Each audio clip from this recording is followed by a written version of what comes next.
जिज्ञासा है कि शिव की चर्चा का मतलब क्या है, शिव चर्चा का मतलब क्या है, और क्या शिव की चर्चा में माँ का भजन या बजरंगबली का भजन या और देवी देवताओं के भजन हो सकते हैं कि नहीं। यही ना, शिव की चर्चा का मात्र एक ही प्रयोजन है, शिव की चर्चा यानी शिव की कथाएं होती रही हैं, कहानियाँ लोगों को सुनाई गई हैं, शिव पुराण की कहानियाँ, अनेक ग्रंथों की कहानियाँ कि महादेव के समय में ऐसा हुआ, कथा का प्रचलन रहा है।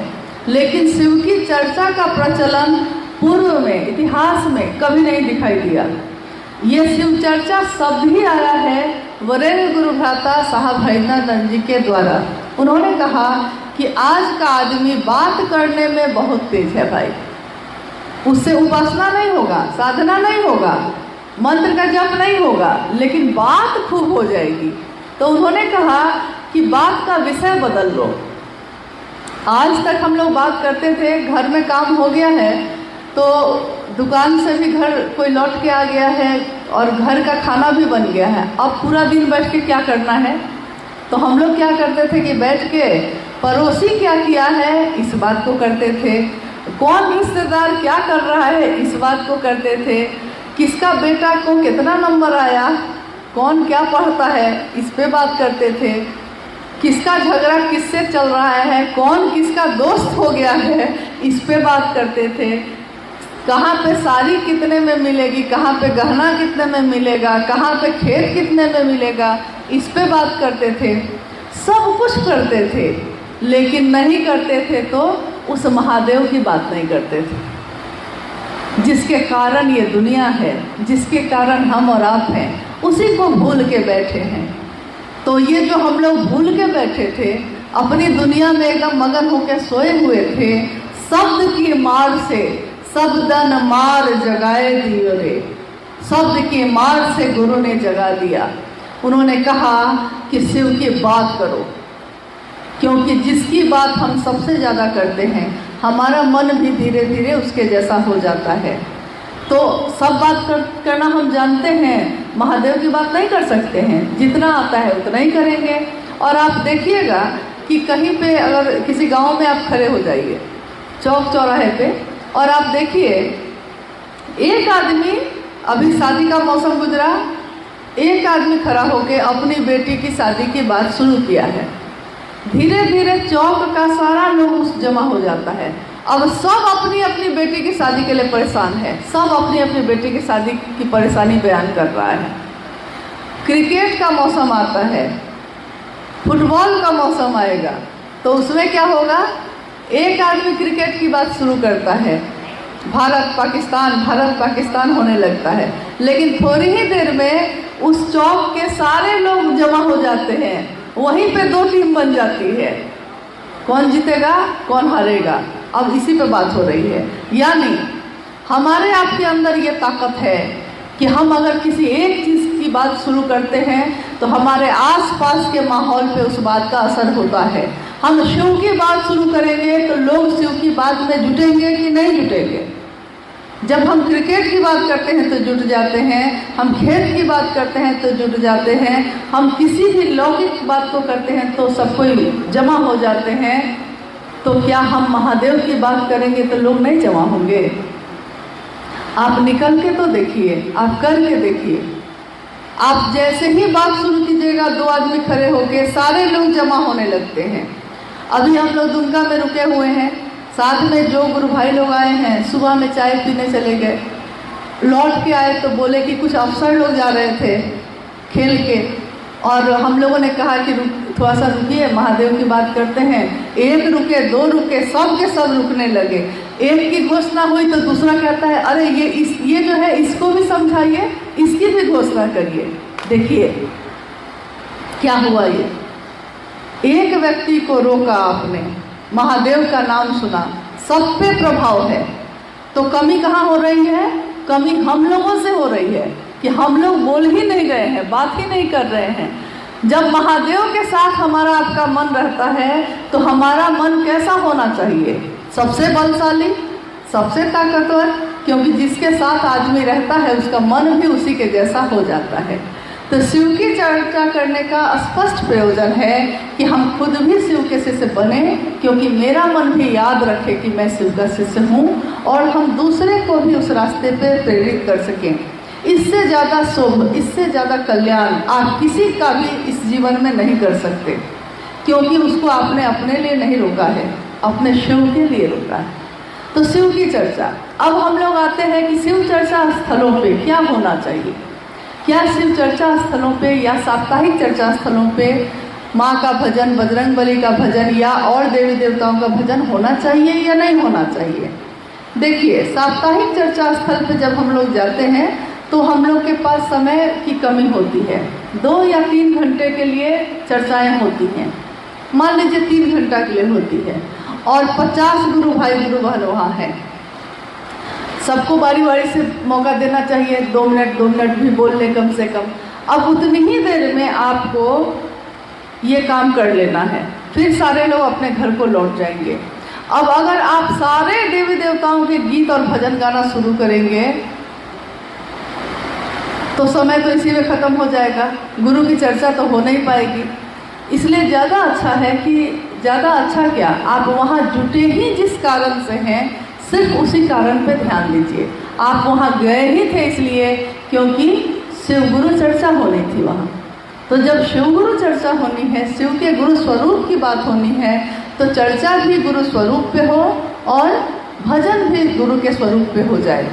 अब रही बात कि अन्य लोगों का क्यों नहीं हो, तो भाई आप अपने घर में जाके जितना मन है गा लीजिए, कोई रोका है? घर में तो आप आराम से 24 घंटा रहते हैं, जब मन है जो मन है गा लीजिए, लेकिन एक अनुशासन तो होना चाहिए कि उस जगह पे आप किस लिए जुटे हैं। अगर सारे लोग यही करने लगे से किया जाए, सही ढंग से किया जाए। और भजन, किसी भी भजन का प्रभाव जो है मन पे अस्थायी होता है। थोड़ी देर के लिए बहुत अच्छा लगेगा, हाँ गा रहे हैं भाई, रे मन के पंछी तू नमः शिवाय रट रहा, मतलब गा रहे थे गुरु भाई, हम लोग को याद आ गया कि हाँ सही बात है। कोई उठ के उधर, कोई उठ के उधर, कोई इधर, कोई उधर, तुरंत ऊपर से नीचे आ गया मन। नहीं, अस्थायी, यानी भजन का प्रभाव होता है लेकिन क्षणिक होता है, थोड़ी देर के लिए होता है।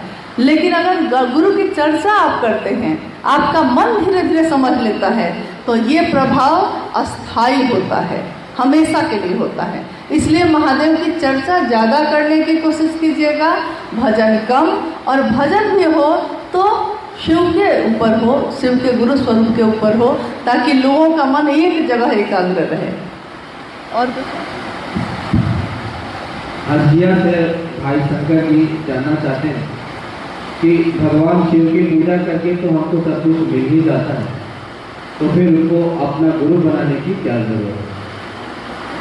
हाँ, भगवान शिव की पूजा करके जब हमको सब कुछ मिल जाता है तो उनको गुरु बनाने की ज़रूरत भी हमको क्यों है? जिज्ञासा यही है। और ये जिज्ञासा आप लोग जहाँ भी जाते होंगे, बहुत जगह लोग पूछते होंगे कि अरे ये कौन बात कह रहे हैं, पूजा तो कर ही रहे हैं। जब पूजा कर ही रहे हैं तो अलग से वो नई बात कह रहे हैं। लेकिन हम लोग को ये समझना होगा कि शिव की पूजा में और शिव की शिष्यता में क्या अंतर है। शिव की पूजा यानी कि शिव की पूजा हजारों साल से हमारे देश में, विदेश में, हर जगह होती है, जो भी होती हैं, हम उसकी पूर्ति के लिए महादेव की पूजा करते हैं।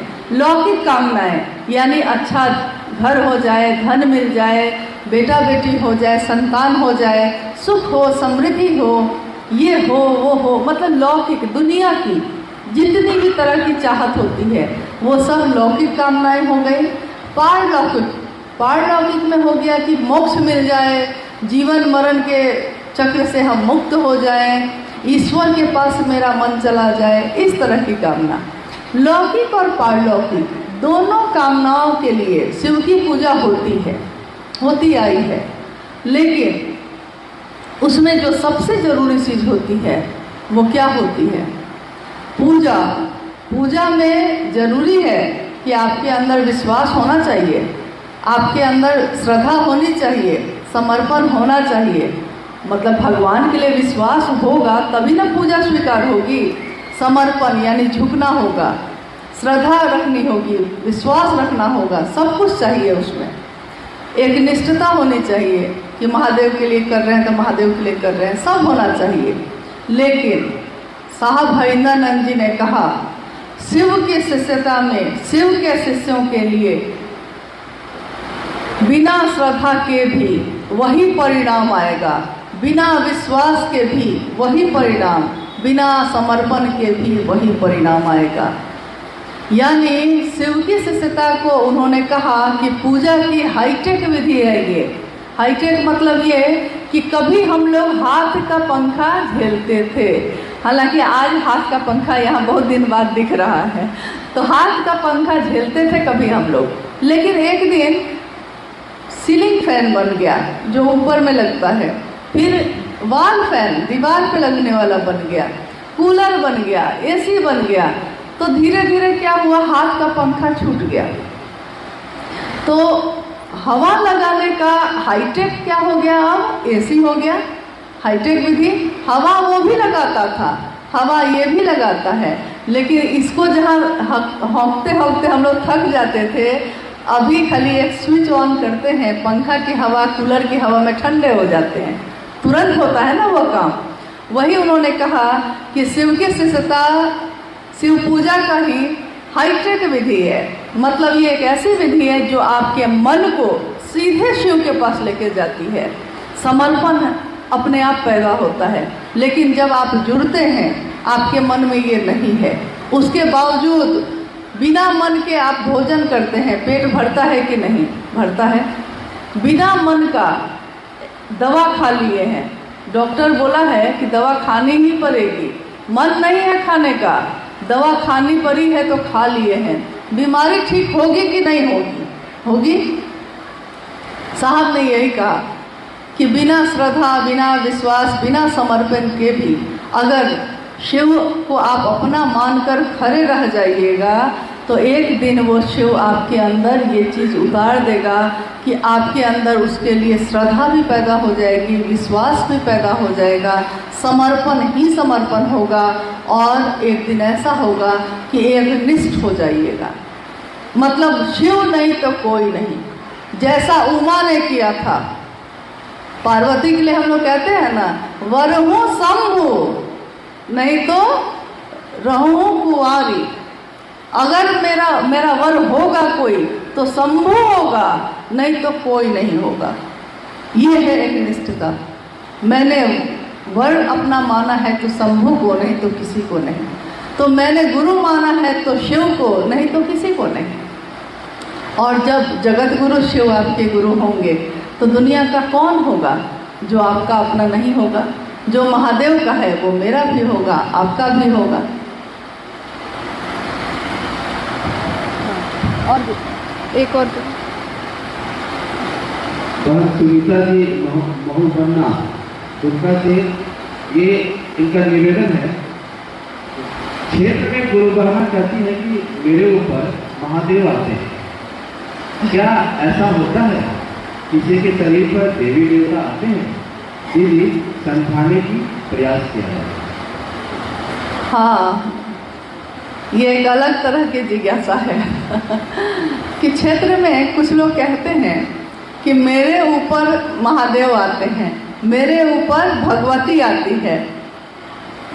एक बार साहब के सामने भी ये प्रश्न जब आया था, बहुत बार आया है, लेकिन जब पहली बार आया था उन्होंने कहा कि आपने कभी सुना है कि आप अपने घर का दरवाज़ा खोल के छोड़ दीजिए, तब भी कोई सज्जन आदमी, कोई अच्छा आदमी आप,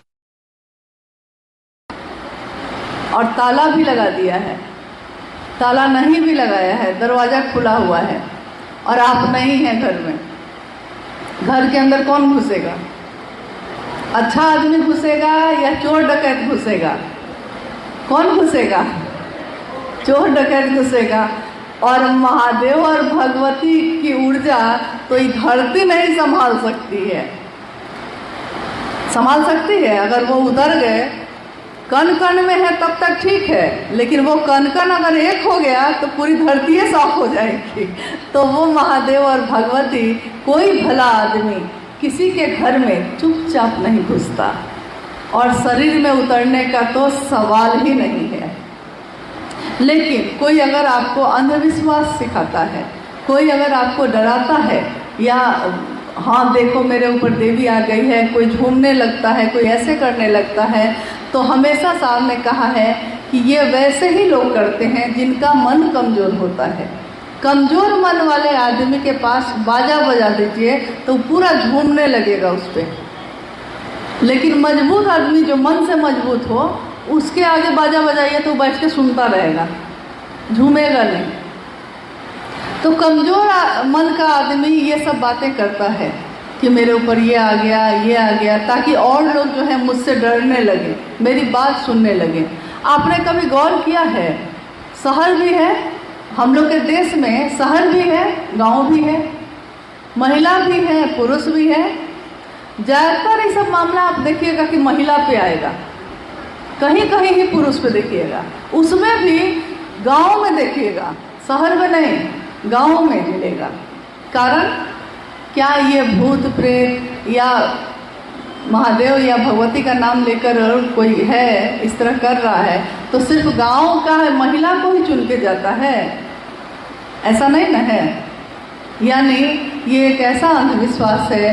शिव की शिष्यता इस अंधविश्वास से हमको आपको मुक्त करती है, अलग करती है। वो समझाते हैं कि महादेव आपका अपना हो तो दुनिया की कोई चीज़ आपका कुछ भी बिगाड़ नहीं सकती। आप पड़ोस में कहीं चले जाइए और जिला का थाना है, थाना में रहने वाला एक सिपाही भी अगर मेरा परिचित है तो मेरा मिजाज कैसा होता है उस समय? सिपाही से परिचय है, लेकिन मिजाज ऐसा है कि कहीं कोई मामला होता है तो हम कहते हैं अरे कोई बात होगी तो हमको कहना, थाना में अपना ही लोग है, अपना लोग है थाना में, सब कुछ मैनेज हो जाएगा, हमको कहना। कहते हैं कि नहीं? देखिए, एक सिपाही से परिचय है तब तो मन इतना बुलंद है, कलेक्टर से होगा तो कितना बुलंद होगा, और देवों के देव महादेव से होगा तब कितना बुलंद होगा। तब तो हम दुनिया की किसी भी शक्ति को कह सकते हैं कि भाई हमसे अलग ही रहना। क्यों? क्योंकि हम लोग महादेव के गण हैं, महादेव के लोग हैं, महादेव के शिष्य हैं, हमसे अलग ही रहिएगा। हाँ, प्यार से मांगिएगा तो जीवन भी आपका है, टेढ़े चलिएगा तो ठीक नहीं होगा। तो आप लोगों को समझाइए कि ये गलत चीज़ें हैं, कम से कम अपने गुरु को बदनाम नहीं करें, क्योंकि मेरे आपके द्वारा किए हुए काम से ही हमारे गुरु का नाम होगा और मेरे ही काम से गुरु की बदनामी भी होगी। दोनों आपके हाथ में है। हम चाहते क्या हैं? क्या मेरे कृत्य से मेरे गुरु बदनाम हो या मेरे कृत्य से मेरे गुरु का नाम रोशन हो? हम चाहते क्या हैं? करना क्या है हम लोग को? तो लोगों को समझाइए, कभी भी अंधविश्वास की बातें सही नहीं हो सकती हैं। आस्था रखिए, अंधविश्वास नहीं। आस्था यानी हाँ महादेव हैं, आप पूजा करना चाहते हैं पूजा करिए, आप शिव चर्चा करना चाहते हैं शिव चर्चा करिए। लेकिन अंधविश्वास ऐसी चीज़ है जो अच्छों को भ्रमित कर देती है। शिव चर्चाओं में कहीं कहीं लोग हलवा या खीर भी बना के रख देते हैं। बारिश का समय है या कहीं कहीं दीवार में भी पानी रिसता रहता है, कुछ गिर गया है उस पर तो कोई आकृति हो जाती है कभी कभी। अब हलवा है ऐसे फैला के रख दिया है, अब उस पर कोई आकृति हो गई है तो पूरे जगह पे फोन होने लगेगा। आज मेरे चढ़ाए हुए हलवा पे ओम लिखाया था, नमः शिवाय लिखाया था, सांप की आकृति थी। होता है ना ऐसा, जबकि वो तो संयोगवश मौसम और बारिश की वजह से हो जाता है ऐसा। और ऐसे देखिएगा तो कण कण में महादेव हैं, लेकिन उस कण कण में भी कितनी ताकत है, कितनी ऊर्जा है। एक बार साहब से लोगों ने पूछा कि 5 तत्व से ये दुनिया बनी है, तो ये 5 तत्व में मिट्टी का तत्व जो है, ये मिट्टी का तत्व सबसे नीचे का तत्व माना गया है, मतलब सबसे स्थूल, नीचे का नहीं, ताकतवर तो सब बराबर ही है। लेकिन सबसे स्थूल एक ऐसी चीज़ जिसको हम छू सकते हैं, जिसको सूंघ सकते हैं, मतलब पांचों इंद्रिय जिस पे काम करती है, उसमें कितनी ताकत है, कितनी ऊर्जा है। तो साहब ने कहा कि करोड़ों बिजलियों की चमक में जितनी ताकत है उतनी मिट्टी की एक कण में है वो ताकत। सोच लीजिए, महादेव की ऊर्जा जो एक एक कण में है उसमें इतनी ताकत है, एक बिजली गिर जाए तो वहाँ का पेड़, वहाँ के लोग जल के राख हो जाते हैं। और महादेव उतर गए तो एक शरीर में क्या, इस दुनिया में ही अगर पूरी ऊर्जा के साथ उतर गए तब तो कुछ बचेगा ही नहीं। इसीलिए इन चीज़ों से अपने आप को मुक्त करिए, लोगों को भी समझाइए कि लोग ऐसा नहीं सोचे। अंतिम कर दें।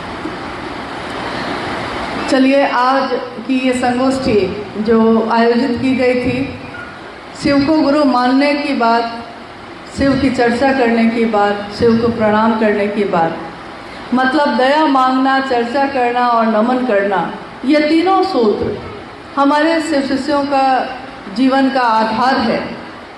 आधार इसलिए कह रहे हैं क्योंकि इसी का सहारा बना के हमारा मन अभी तक टिक नहीं पा रहा है, तो हम इसी का आधार बनाकर अपने महादेव की तरफ चलते जा रहे हैं।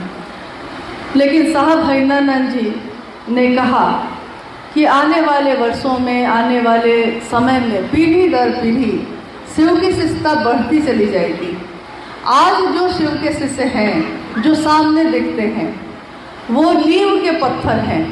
आज नहीं कहा था साहब ने ये बात, लगभग 17-18 साल पहले एक संगोष्ठी में साहब ने कही थी ये बात कि आज जो शिव के शिष्य हैं वो नींव के पत्थर हैं।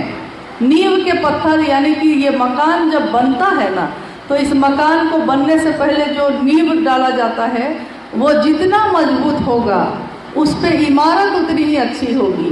साहब हरिनानंद जी ने कहा कि आज जो शिव शिष्य हैं पहली पंक्ति में, ये नींव के पत्थर हैं, ये जितने मजबूत होंगे, जितने खूबसूरत और शिवमय होंगे, इनके ऊपर जो इमारत बनेगी आने वाले वर्षों में वो उतनी ही मजबूत होगी। तो हमको, आपको, सबको ये याद रखना है कि साहब ने क्या कहा है, क्या रास्ता दिखाया है, न तो इधर न तो उधर। कल को हम लोग भी ना होंगे, जीवन में आए हैं तो जीवन से जाना ही होता है। साहब ने अपने किताब में लिखा कि ये जीवन जो है इस धराधाम से जाना ही होता है, सबको जाना होता है। और काल का चक्र भी चलता रहता है, ये धरती भी चलती रहती है, कुछ भी अस्थाई नहीं है, बदलती रहती है तस्वीर। लेकिन इस बदलती हुई तस्वीर में भी महादेव की गूंज उठी रह जाए।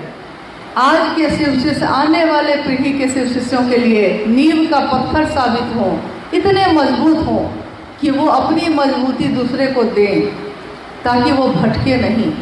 न तो भविष्य में कभी भी तीनों सूत्र बदलने जा रहे हैं, न कम होने जा रहे हैं, न ज़्यादा होने जा रहे हैं। जो साहब हरिनानंद जी ने कह दिया है वही वाक्य हम शिष्यों के लिए आदेश है।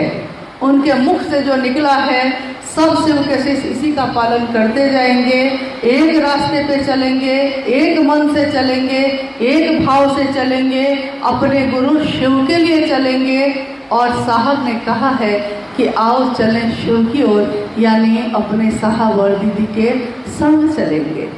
आओ कहा है उन्होंने, जाओ नहीं कहा है। आओ का अर्थ ही होता है कि मेरे साथ आओ, यानी वो अपने साथ हम सबको लेके चल रहे हैं।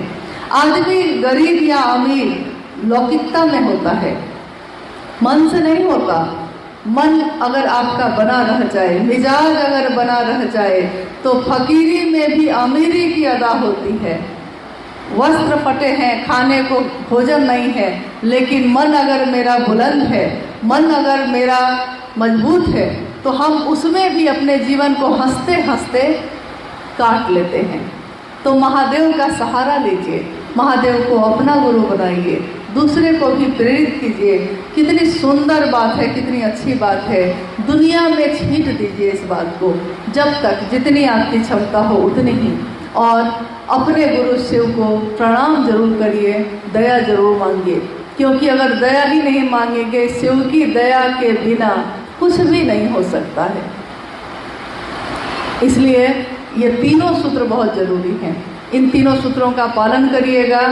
विशेष आप में से कोई भी कभी कुछ जानना चाहेंगे तो आप, अगर संभव हो पाया तो हम लोग ज़रूर फ़ोन पे उपलब्ध रहेंगे। ज़रूर जितनी भी बात साहब ने समझाई है, जितना ही आपको बता सकते हैं उतना ही, लेकिन आप पूछ सकते हैं, जान सकते हैं। अंधविश्वास पे कुछ पॉम्पलेट छपे हुए हैं जो आज आपको दिए जाएंगे, है वो दिए जाएंगे।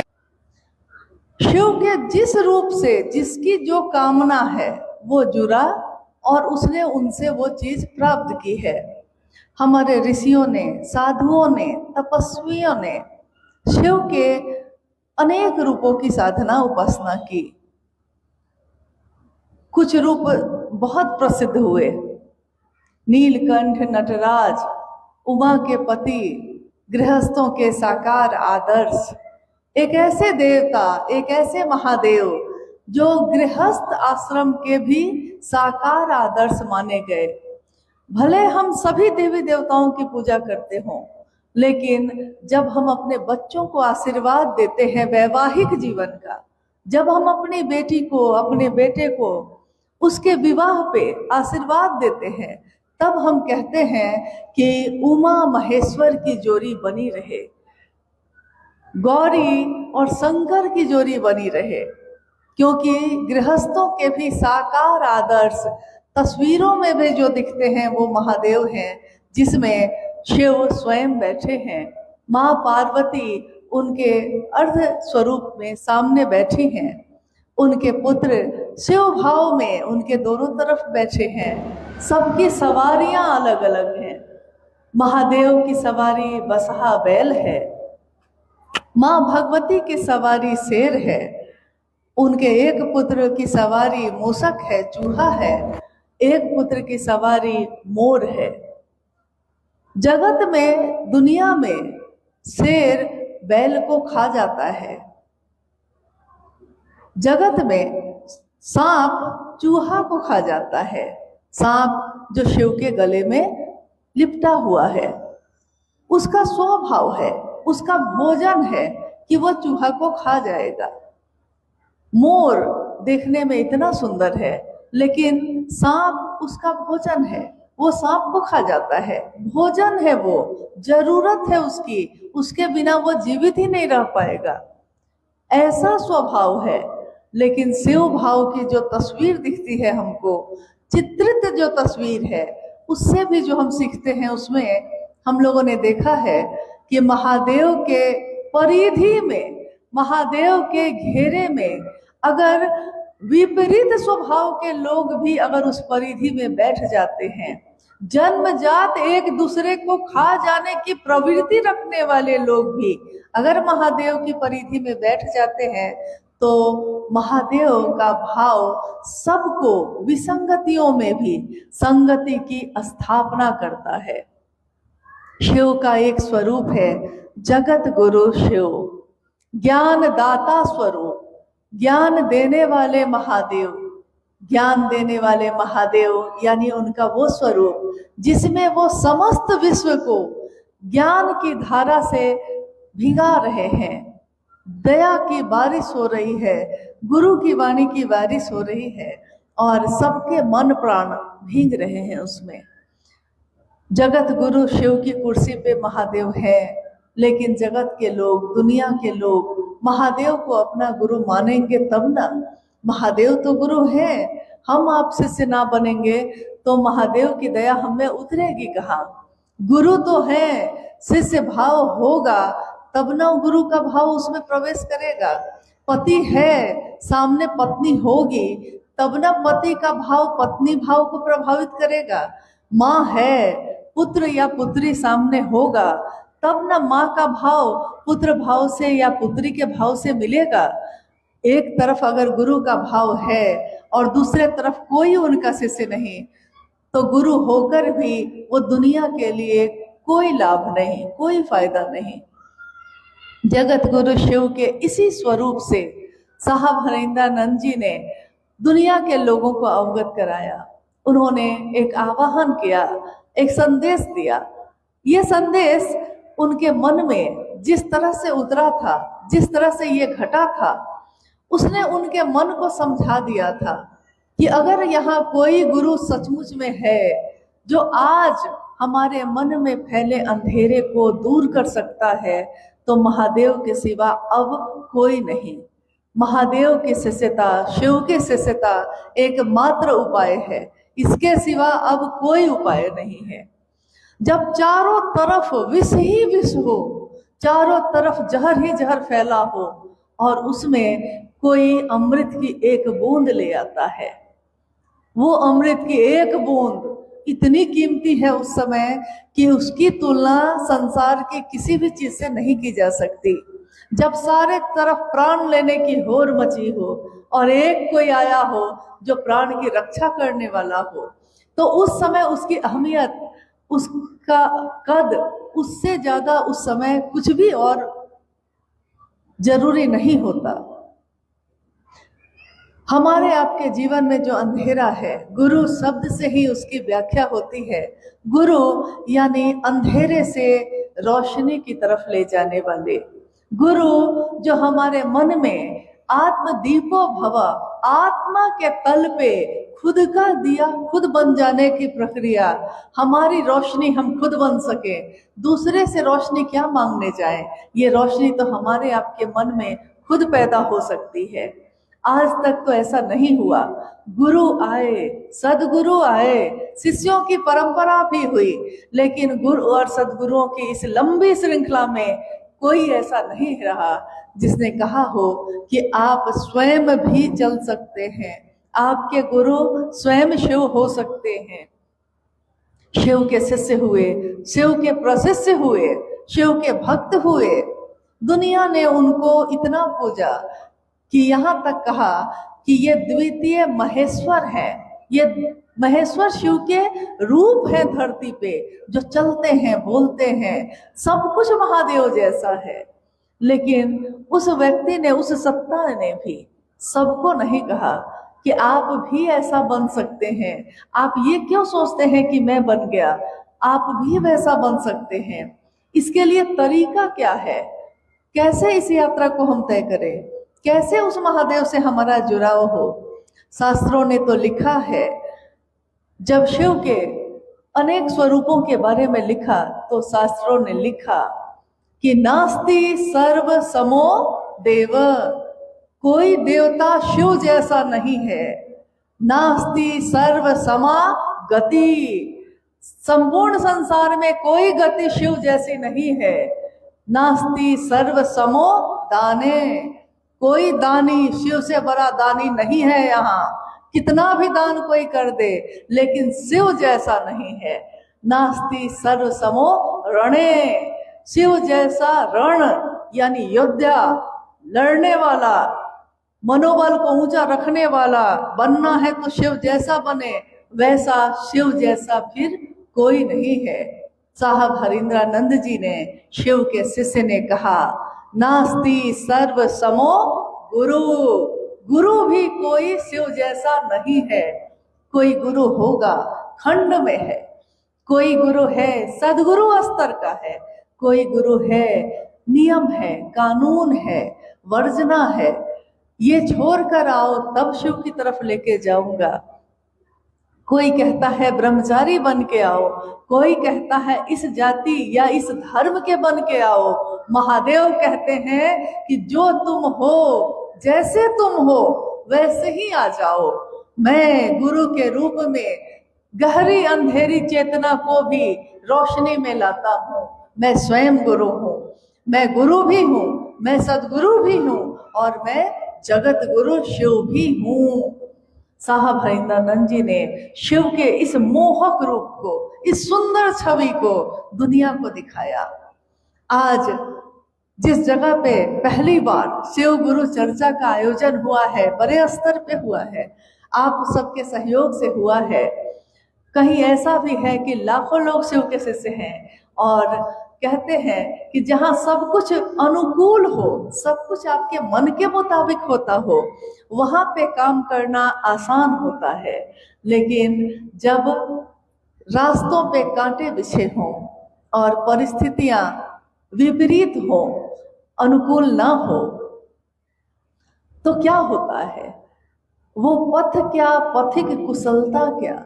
जिस पथ में बिखरे सूल न हो, वो पथ यानी वो रास्ता, पथिक उस रास्ते पे चलने वाला, उस पथिक की कुशलता, चलने का ढंग उसने सीख लिया है, तो उसकी कुशलता क्या अगर रास्ते में कांटे न बिछे हों। कांटे बिछे हैं और पथिक चलने वाला उन कांटों से बच के भी अपनी मंजिल तक पहुंचता है। वो नाविक जो धाराओं पे, नदी की धारा पे अपने नाव को चलाता है, वो नाविक की धैर्य कुशलता क्या जब धाराएं प्रतिकूल न हो। उस नाविक की धैर्य की कुशलता, धैर्य, शांति, संयम, कुशलता क्या जब धाराएं प्रतिकूल न हो, जब चारों तरफ मन में हिंसा है, मन में जलन है, मन में नफरत है, उस समय प्रेम की धारा ही सबको बचा सकती है। एकजुटता, एक साथ, एक सभा, एक हमारे गुरु, एक हमारे शिव। अगर समस्त जगत में हलाहल फैलता है तो इतने देवी देवता हैं, कितनी सत्ताएं हैं, लेकिन किसी के बारे में आपने नहीं सुना होगा कि उसने हलाहल का पान किया हो। शिव का ये रूप भी समस्त दुनिया को ये संदेश देता है कि हलाहल का पान करके भी महादेव दुनिया को अमृत देते हैं, अमृत प्रदान करते हैं। अगर महादेव ने हलाहल के बदले हलाहल दिया होता, अगर महादेव ने नफरत के बदले नफरत दिया होता, तो कहीं भी प्रेम की एक घास की पत्ती भी इस धरती पे नहीं उग सकती थी। महादेव के शिष्य जहां भी रहते हैं, जहां से भी गुजरते हैं, वहां के जहर को कम करते हैं, अमृत में बदलते हैं। मेरी अपने गुरु शिव से दया की याचना है, अपने साहब और दीदी से, कि ये पूरा जम्मू कश्मीर शिव भाव से आप्लावित हो। ये एक सपना है, आपके हमारे द्वारा प्रयत्न करने से ये सपना एक दिन पूरा होगा।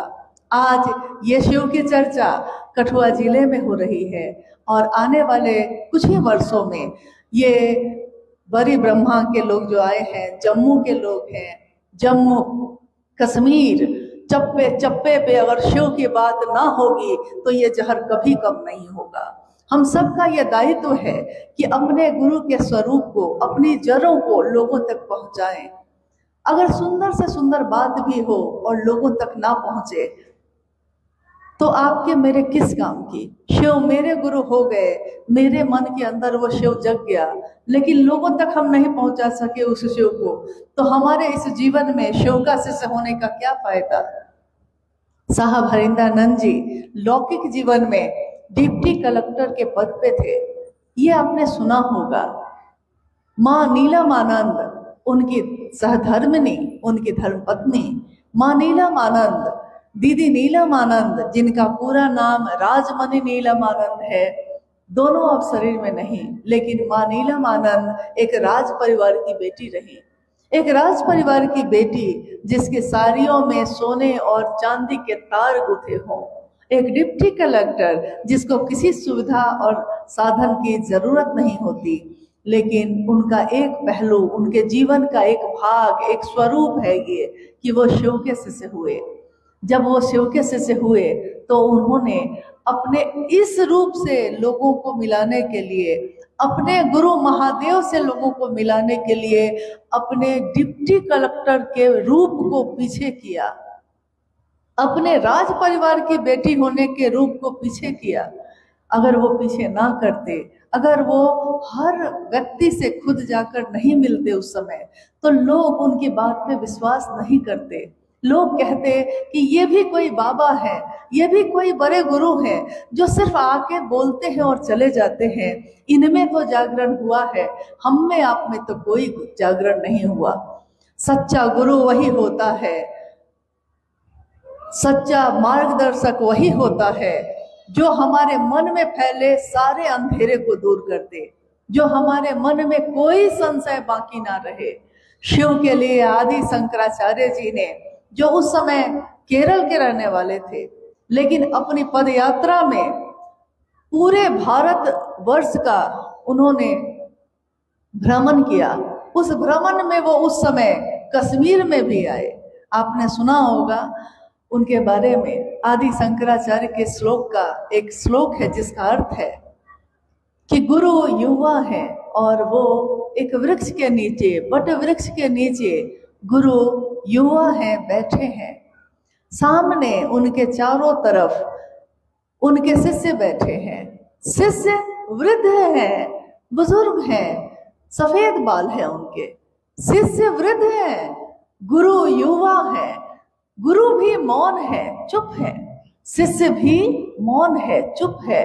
लेकिन गुरु के मौन से ही शिष्यों के मन का सारा संशय विनष्ट हो रहा है, विनष्ट हो रहा है। इसमें बोलने की भी जरूरत नहीं पड़ती, क्योंकि ये मन की बात है, ये दिल की बात है, दिल से दिल तक जाती है। जब दिल से जुड़ाव होता है किसी से, आप उसकी आंखों से समझ जाते हैं कि वो क्या चाहता है। उसके चेहरे के भाव आपको समझ में आते हैं, उसकी हर हरकत समझ में आती है, वो क्या कहना चाहता है समझ में आता है। हमारे गुरु शिव शरीर में नहीं, कण कण में है, लेकिन वो शिव जो कण कण में है, हमारे दिल में वो महसूस होते हैं। हमारा मन, हमारा हृदय उस शिव की उपस्थिति को महसूस करता है जो परम सत्ता है, लेकिन मेरे भी हैं। जिसको भी हम अपना मानते हैं, जिसको भी हम कहते हैं कि वो मेरा है, मेरा अपना है, उसके लिए हमारी परवाह जग जाती है। अगर वो मेरा है तो मैं उसकी परवाह करूंगी। हो सकता है वो कोई निर्जीव चीज हो, कपड़े दुकानों में होते हैं, कहाँ हम उसकी परवाह करते हैं। लेकिन गए हैं दुकान में, खरीद लिया है कपड़े को, घर में ले आए हैं। अब वो गमछी अगर फट भी गई है तो वो भी हमारे लिए मेरी अपनी गमछी है वो, क्योंकि मैंने उसको खरीद कर अपने घर में लाने का काम किया है। मैं लेकर आया उसको, मेरा है वो। मैं किसी को विवाह बंधन में बांध के लाया, मेरी पत्नी है वो। उससे पहले तो वो कहीं नहीं थी आपके जीवन में, लेकिन आज जब पत्नी बन गई, मेरी पत्नी, तो वो बीमार हो, रोए तो आंसू आपके निकलते हैं। वो दुख में हो तो दुखी आपका हृदय कहकर होता है। कहते हैं कि जो अपना होता है, चोट लगे तुझको तो दर्द मुझे हो। चोट तुझको लगती है और दर्द मुझको होता है। अपना होने का ये रिश्ता एहसास कराता है। जिस दिन हमारा मन महादेव को अपना समझेगा, जिस दिन हमारा मन शिव को अपना समझेगा, हमारा जीवन बदल जाता है। शरीर तो वही होता है, अंतर बदल जाता है। अंदर का जो इंसान है, अंदर की जो चेतना है, वो चेतना बदल जाती है, क्योंकि वो चेतना जो शिव का अंश है, उस दिन शिव से मिलने की बेचैनी उसके अंदर पैदा होती है। हमेशा हम सोचते हैं, चाहते हैं, मन में ये बात आती है कि एक इच्छा की पूर्ति होती है तो दूसरी इच्छा क्यों पैदा हो जाती है। एक सपना पूरा होता है, दूसरा सपना क्यों शुरू हो जाता है। एक काम सोचा है, वो जैसे ही पूरा होता है, कोई दूसरा काम मन में आने लगता है।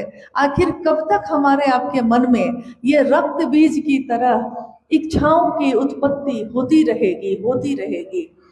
साहब श्री ने कहा कि जिस दिन एक जीव का मन, एक इंसान का मन ये संकल्प लेता है उसके से मिलने का, जो परम सत्ता है, जिस शिव का वो अंश है, जिस दिन वो इच्छा पैदा होती है उसके मन में कि हम शिव से मिलेंगे, उस दिन उसके मन को वो शांति मिलती है जो अतुलनीय होती है। अतुलनीय शांति, शांति शिव की दया के आश्रय में ही मिल सकती है और कहीं नहीं मिल सकती। और हर जगह बेचैनी है, अशांति है, तरफ है, पीड़ा है, लेकिन शिव के शरण में, शिव के आश्रय में हर पीड़ा का शमन है, हर पीड़ा दूर हो जाती है और मन आनंद की स्थिति में होता है। सुख लेते हैं तो दुख लेना पड़ता है, मान लेते हैं तो अपमान भी लेना पड़ता है, लेकिन शिव से मिला आनंद हमारे मन को जब मिलता है तब उस आनंद में सारी तरह की शांति है, सारी तरह की बेचैनी का अंत है। महागुरु महादेव मेरे आपके गुरु हुए, हम उनके शिष्य हुए। संसार में हजारों वर्षों से शिव के गुरु स्वरूप की भी व्याप्ति रही है, लेकिन न जाने क्यों इंसान जीव उस शिव को अपना गुरु नहीं बना बैठा। शिव का दान दाता स्वरूप जगत में बहुत प्रसिद्ध रहा। दान दाता स्वरूप यानी संतान चाहिए, संपत्ति चाहिए, लोग चाहिए, वैभव चाहिए, इसकी मनौती के लिए, इसकी मनोकामना की पूर्ति के लिए हम महादेव की पूजा करते रहे, महादेव से मिलता भी रहा। लेकिन जैसे ही महादेव से मिलता है फिर हम महादेव को भूल जाते हैं। महादेव का गुरु स्वरूप हमको आपको ये सिखाता है कि महादेव सिखाते हैं कि न्यूनतम व्यवस्था में भी सुखी रहा जा सकता है। संसार में अगर आपके पास सब कुछ भी हो और मन शांत ना हो, मन में सुख ना हो, तो वो मन सुखी नहीं होगा, तो आपके मन को भी, आपके शरीर को भी, आपकी दुनिया को भी दुखी करता ही रहेगा। मन सुखी है तो झोपड़ी में भी नींद आती है, मन सुखी ना हो तो महल में भी नींद की गोली खाने के बाद भी नींद नहीं आती। महादेव से आया ज्ञान हमको आपको मिला है। इन विकट स्थितियों में जहां हम रह रहे हैं, आज समझ में नहीं आता कौन अपना है कौन पराया है, लेकिन महादेव से उतरा ज्ञान हमको सिखाता है कोई यहाँ पराया नहीं है, सब अपने हैं। वसुधैव कुटुम्बकम, ये पूरी धरती ही हमारा कुटुंब है, क्योंकि ये धरती महादेव की है। हम महादेव के, महादेव मेरा, तो धरती पे रहने वाला हर व्यक्ति, हर जीव भी मेरा। हम दूसरों को जो देंगे हमें वापस वही मिलता है। यह जीवन भवसागर एक ऐसा सागर है, एक ऐसा समंदर है जिसमें हम जो डालते हैं हमको वही दुगुना होके वापस आता है। दूसरों को प्रेम बांटिएगा, दूसरों को सम्मान दीजिएगा, दूसरों की कद्र कीजिएगा, आपको भी दुगुना मिलेगा। दूसरों को नफरत दीजिएगा, याद रखिएगा दुगुना मिलेगा। यहाँ धरती कुछ भी रखती नहीं है, जो हम देते हैं हमको वापस लेना पड़ता है। क्यों? इसमें, इस अमूल्य जीवन में, इंसान के इस रूप में हम आप उतरे हैं, आए हैं। क्या पता इंसान का ये शरीर फिर हमको आपको मिलेगा कि नहीं मिलेगा, कोई नहीं जानता। जीवन कब खत्म होता है कोई नहीं जानता। यह जीवन कागज की पुरिया, बूंद परे घुल जाना है। कागज की पुरिया की तरह ये शरीर, ये जीवन है। मौत की एक बूंद कब इसको खत्म कर देती है पता भी नहीं चलता। हमारे अपने हमारी आंखों के सामने चले जाते हैं। जब चले जाते हैं तो उस समय मन में वैराग्य पैदा होता है। उस समय हमको लगता है कुछ भी रखा नहीं है, क्यों ये बेचैनी है, कितनी संपत्ति चाहिए, कितनी सत्ता चाहिए, कितनी चीजें चाहिए, क्या ये सब मिल जाएगा तो हम सुखी हो जाएंगे, खुश हो जाएंगे। वैराग्य पैदा होता है, इसको कहते हैं शमशान का वैराग्य। यानी शमशान में किसी को जलते देखा है तब लगता है कि ये शरीर तो किसी काम का नहीं, लेकिन उस शमशान की परिधि से, उसके घेरे से जैसे ही बाहर आते हैं, फिर मन दुनिया की उसी रमणीय धारा में फिर से खींच के चला जाता है, जिसमें फिर बेचैनी है, फिर चाहत है, फिर इच्छा है।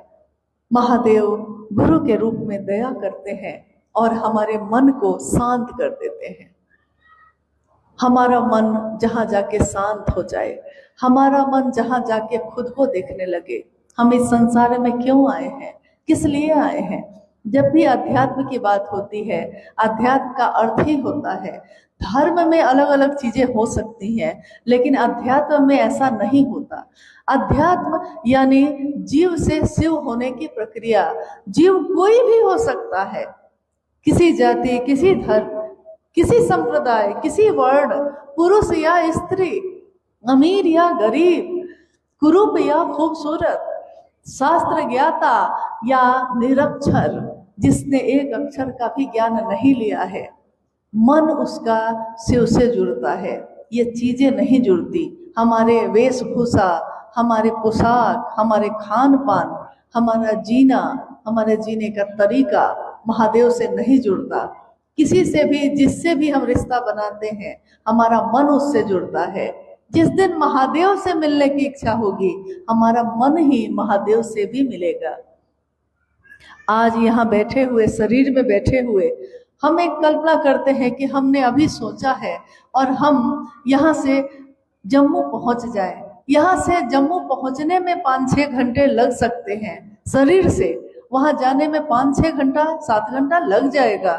लेकिन मन से पहुँचने में तो सोचा है और पहुँचे हैं।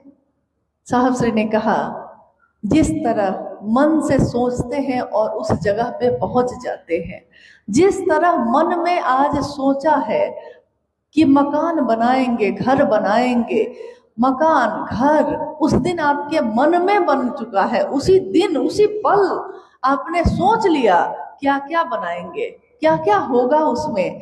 2 छोटे घर होंगे, एक रसोई होगी, एक आंगन होगा, एक दरवाजा होगा। ये सारी चीजें आपने अपने मन में उसी समय बना ली है, लेकिन उसको धरती पे बनने में थोड़ा समय लगेगा। उसके लिए इच्छा के साथ ज्ञान भी लेना पड़ेगा, ज्ञान के साथ क्रिया भी करनी पड़ेगी। यानी ज्ञान तो ले लिया है, लेकिन काम नहीं करेंगे तो ज्ञान भी बेकार हो जाता है। ज्ञान है, खेती करने का ज्ञान है, लेकिन खेत में जाकर खेती ही नहीं कर रहे हैं तो वो भी बेकार हो गया।